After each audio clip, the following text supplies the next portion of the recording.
பாருங்கள், இன்றைக்கி வந்து மாடி தோட்டத்தில் முருங்கைக்கீரை வந்து அறுவடை பண்ணிக்கலாம்.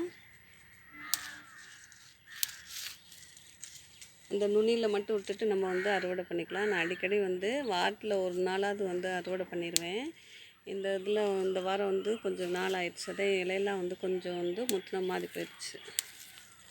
நம்ம விட்டாலும் வந்து பழுத்து வேஸ்ட்டாக தான் போகும். அதனால் நம்ம வந்து அறுவடை பண்ணி ஒரு நேரம் நம்ம சமையலுக்கு யூஸ் பண்ணலாம், சூப் வைக்கலாம் முருங்கைக்கீரையில். இதில் வந்து நல்ல அயன் இருக்குது பாருங்கள். முருங்கைக்கீரை சூப்பு வந்து டெய்லி இல்லாட்டி வாரத்தில் 3 தடவை குடிச்சிட்டு வந்தோம்னா ஹெச்பி நல்லா இன்க்ரீஸ் ஆகும்.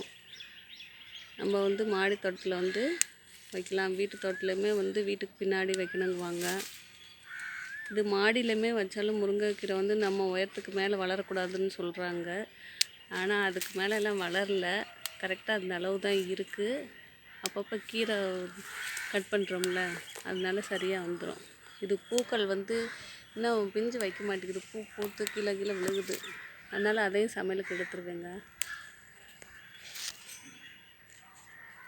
பூ சமைச்சா நல்லாயிருக்கும்.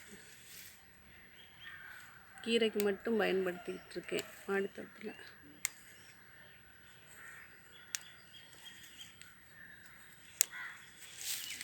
அறுவடை பண்ணியாச்சு பாருங்கள்.